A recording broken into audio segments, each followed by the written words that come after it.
वस्तू झालेत. याचं लागत होते म्हणून मी मागवले. बघूयात आता कसे निघतात. तर हे मागवण्याचं कारण एवढंच आहे की आपल्यात एक पॉझिटिव्हिटी निर्माण व्हावी आणि जी घरात आपली पैसा येतो किंवा संपत्ती येते ना ती स्थिर राहावी. काय होतं, काही झालं की पैसा खूप जातो आपल्या हातून छोट्या छोट्या गोष्टींमधून, तर ते जाऊ नये म्हणून हे मागवलंय. तर ते वापरून आम्ही तुम्हाला नक्की सांगू की याचा फायदा होतो की नाही होत ते. ओके, मी माझ्या बाळासाठी मागवले. हिमालयाचे बेबी वेट वाईप्स. तिचे संपले होते पहिले म्हणून मी हे आता मागवले. सगळे प्रोडक्ट सध्या तरी तिला आम्ही हिमालयाचेच यूज करतोय म्हणून म्हटलं आता हे पण हिमालयाचंच यूज करावं. हे पण सांगाल नक्की कसं येते. कितीला बसलं? हे जवळजवळ 196ला बसले आय थिंक. आणि आपलं पहिलं कितीला होतं? ते पहिले 199 वालं होतं आणि हे 280 वालं आहे. पण ऑनलाईनमध्ये जरा 5-10% डिस्काउंट मिळतो त्याप्रमाणे मिळाले. खोलून बघती का? येस.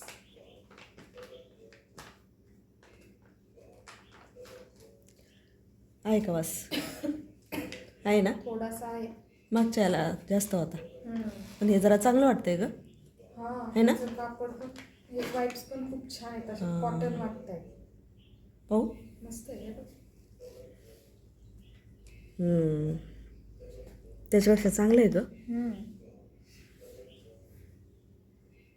ते तात्पुरतं मेडिकलमधून घेतलं होतं, लगेच लागत होतं कारण की तिने झाल्याच शिकेल ती वाटतं त्याच्यामुळे. म्हणजे एकंदरीत ऑनलाईन वस्तू चांगल्या येतात. चांगले येतात आणि शिवाय आपण म्हणतो ना की दुकानात घेतल्यावर बघून घेता येतं, तसंच आता ऑनलाईन पण झालेलं आहे. तुम्हाला नाही आवडलं तुम्ही रिटर्न करू शकता, हे सगळ्यांनाच माहिती आहे. आणि याच्यात Indian lotus plus aloe vera mix करून हे बनवलेलं आहे. तर मग ॲलोवेरा पण आहे, छान आहे, free from paraben, alcohol, synthetic colours. Okay. काय सेम. तर पहा आता दीदीला मी मागवायला सांगितलं होतं, दीदी मागवलंय. पाहूया आता खोलून कसं निघतंय. ब्रेसलेट आहे हे, मला पाहिजे होतं, बरेच दिवसापासून पाहिजे होतं. तिला आल्यापासून मागं लागली होती मी जवळजवळ 1-1.5 महिन्यापासून मागव.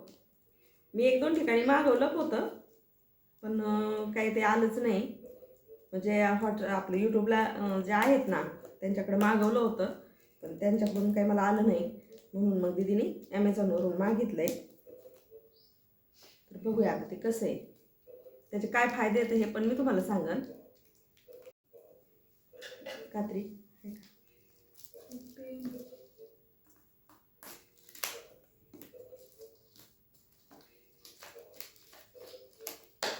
पॅकेजिंग खूप मस्त आहे. पॅकेजिंग छान आहे.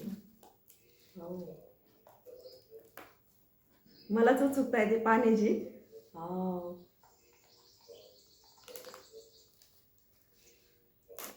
त्याला काय म्हणतात? धनयोग ब्रेसलेट. धनयोग ब्रेसलेट. हां, तेच मागवायचं होतं. बरेच ब्रेसलेट येतात सध्या बाजार मार्केटमध्ये. आता आपल्या हातामध्ये जर घातले तर ते फायदे आपल्याला होत असतात. आता हे दोघींसाठी मागवलं आहे, दीदीला एक आणि मला एक. मस्त आहे. त्याच्यावर माहिती असेल का आता त्याची? हां, हे बघ काय दिलं. मी बऱ्याच वेळा माहिती ऐकलेली आहे पण सध्या काही जास्त लक्षात नाही माझ्या. मला सांगते मी सगळी माहिती. वाव, पॅकेजिंग खूप छान आहे. हे मम्मा त्यांनी स्प्रेड धागा पण दिलाय. हां ना, असा ताणणार. जर तुम्हाला मम्मा बाबू उठला. बाबू उठला काय? यस, अंघोळ करून झोपलो आणि उठलो. गप्पा लागते गोड. आजोबाचा फोटो काढते काय ते मम्मी? तुझा काढती नेमकं कोणाचा? माझा का? नाही गप्पा ना म्हणा, मी आहे ऐकायला.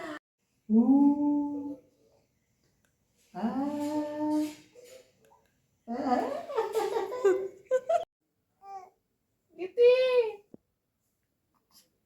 आहे ना, तर मला बोलायची पप्पाला बोलायची का? बोलवायचंय मग ती.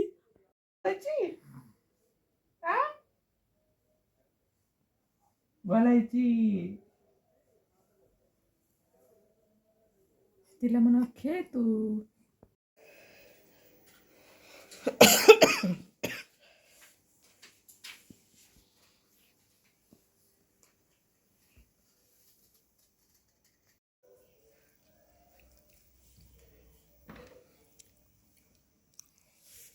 क्या चल रहा है? वाव, मस्त हा. कॉईन लागत होत्या ना? कॉईन. कॉईन हां, हा कॉईन लागत होते पण याचं व्यवस्थित दिसलं नसतं. मग आता हेच ना. बाबू हॅलो, नमस्कार. मी सविताज लाईफस्टाईलमध्ये तुमचं अगदी मनापासून स्वागत आहे. आणि तुम्हा सर्वांना श्री स्वामी समर्थ. तर पहा, व्हिडिओला सुरुवात झाली आहे, रात्रीची केली आहे. स्वयंपाक वगैरे सगळं झालं, जेवण झालं. आता आम्हाला काय करायचं आहे, आमच्या पिलूचा आहे 2ऱ्या महिन्याचा बड्डे. पिलूला झालेत बरोबर 2 महिने पूर्ण, त्यामुळे थोडंसं सेलिब्रेशन आम्हाला करायचं आहे. पहिल्या महिन्याचं केलं, मी शॉर्टमध्ये टाकलं होतं, मोठा व्हिडिओ काय टाकलेला नव्हता. परंतु म्हटलं आता आजचा घ्यावा, कारण मागच्या महिन्यात खूप काही गडबड होती आणि पिलू पण लहान होती, म्हणून जास्त काही शूट नाही घेतलं. आज 2 महिन्याची पूर्ण झाली आहे ती. म्हणलं चला आता शूट घेऊया. तिचं आता थोडंसं आवरते आणि मग केक कापून सेलिब्रेशन आपण करूया. आता कळत आहे वाटतं.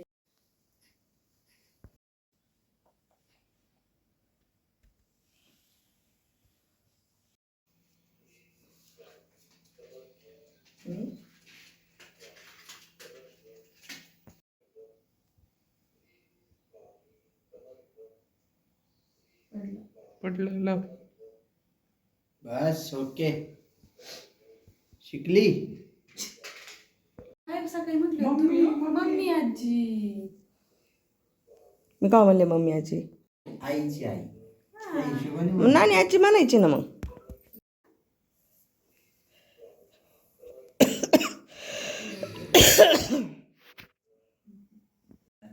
चमचा. एकदा म्हणल्यावर कळाले त्याला चमचा. Hello hello. तू एवढं शूट करतोय काय? Happy birthday to you. Happy birthday to you. Happy birthday happy birthday to you. अरे तुला खोकला येतोय. तर पहा, सेलिब्रेशन झालं, केक वगैरे सगळं खाल्लं आणि हा दिवस आहे 2रा. आज होता मार्गशीर्ष महिन्यातील 4था गुरुवार. आज कालच मी काय केलं होतं, देव सगळे स्वच्छ करून घेतलेले होते आणि त्यानंतर मग दही दुधाने अभिषेक घालून घेतला आहे. आणि ज्या काही सेवा असतात आपल्या गुरुवारच्या, त्या सगळ्या काही सेवा मी सकाळी करून घेतल्या. कारण कसं असतं, आपल्याला पूजा मांडणी वगैरे सगळं काही करायचं असतं.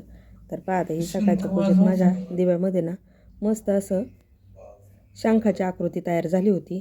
सेम शंख वाटत होता, खूप छान दिसत होतं. जसं माझ्या मंदिरात शंख आहे तसंच शंख इथं दिव्यात तयार झालेला होता.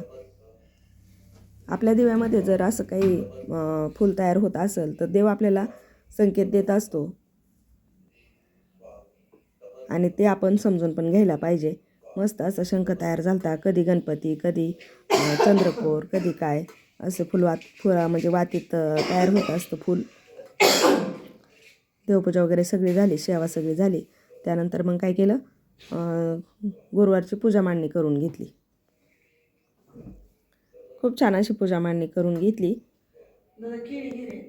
आज आहे मार्गशीर्ष महिन्यातील शेवटचा गुरुवार, म्हणजे 4था गुरुवार.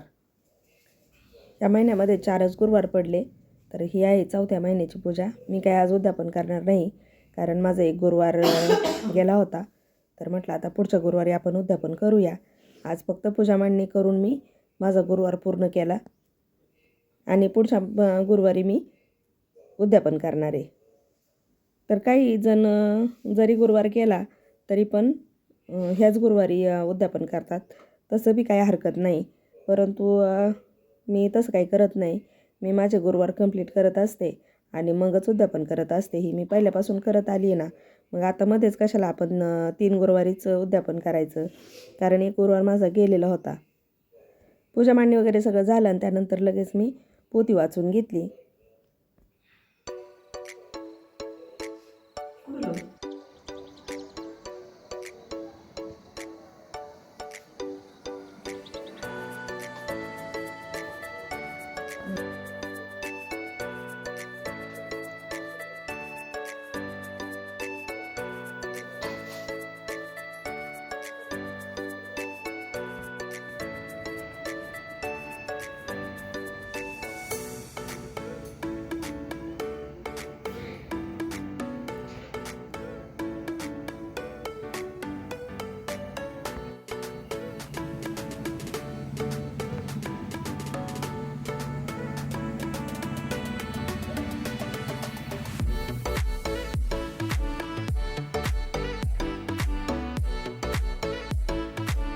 हॅलो नमस्कार, मी सविताच लाईफस्टाईलमध्ये तुमचं अगदी मनापासून स्वागत आहे आणि तुम्हा सर्वांना श्री स्वामी समर्थ. तर आज आहे मार्गशीर्ष महिन्यातला 4था गुरुवार. तर आता माझा एक गुरुवार झाला नाही, थोडंसं अडचण असल्यामुळं गुरुवार एक माझा हुकला, त्याच्यामुळे मी आज काय उद्यापन करणार नाही. म्हटलं आता पुढच्या गुरुवारी आपण उद्यापन करू. 3च गुरुवार झाले, 4 करायचे असतात आणि काही लोक करतात पण ह्याच महिन्यात, परंतु म्हटलं आपण पुढच्याच गुरुवारी उद्यापन करूया. आज काही मी उद्यापन नाही केलं, पण पूजा वगैरे सगळं काही मांडून घेतलंय. आता मला वाचायची आहे पोथी आणि आवाजावरून कळतच असेल थोडंसं आजारी आहे, त्याच्यामुळं जास्त काही धावपळ दगदग काय सहन होई नाही. आता फक्त नैवेद्यासाठी मी काय करणार आहे, थोडीशी खीर करणार आहे. फक्त नैवेद्याची खीरच करणार आहे आज. बघू मग पुढच्या गुरुवारी बनवू काहीतरी नैवेद्य. तसं तर आज पूर्ण ताट पाहिजे, पण सकाळचा थोडासा स्वयंपाक शिल्लक आहे आणि त्याच्यामुळे जास्त स्वयंपाक पण नाही बनवणार मी. परंतु आता चला नैवेद्यासाठीची खीर बनवते. हळदी कुंकाला पण बोलवलं आहे, तिकडं पण जायचं आहे. आज गुरुवार असल्यामुळे अभिषेक, स्वामीचा अभिषेक, सगळी देवपूजा व्यवस्थित सगळं काही करावं लागतं. उंबरालेपन, उंबरापूजन हे ते सगळं करावं लागतं. त्याचं काही व्हिडिओ शूटच घेतलं नाही मी, कारण जरा तब्येत डाऊन आहे. पण मस्त अशी लक्ष्मीची पूजा मी मांडून घेतली आहे.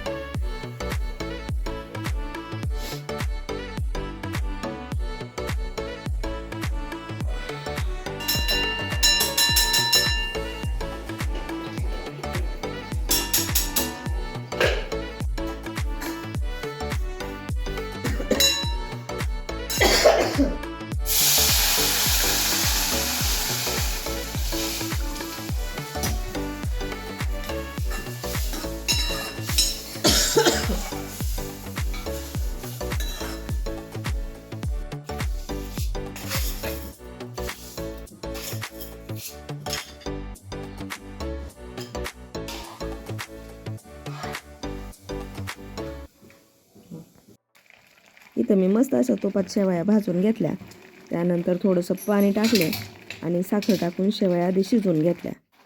अशी खीर केली ना मग आपल्या शेवया पण गोड लागतात आणि खीर पण छान होते. आता त्याच्यानंतर त्यामध्ये दूध घालून घेतलं आणि मस्त असं शिजवून दिलं.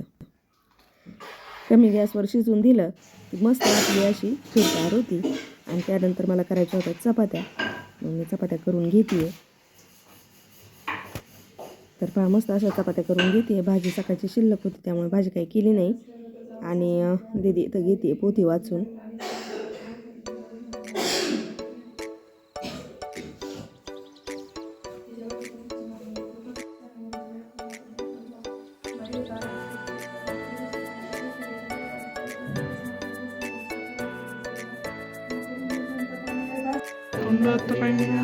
दास रामाचा वडपाय सुजना संकष्टी पावावी. जय देव.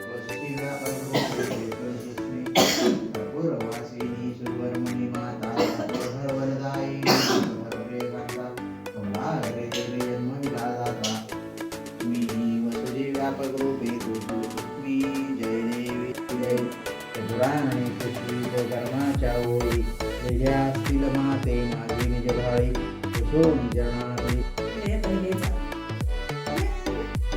ए पप्पा घ्या घ्या घ्या घ्या पप्पा घ्या घ्या घ्या घ्या घ्या पप्पा घ्या. आम्हाला द्या आम्हाला द्या.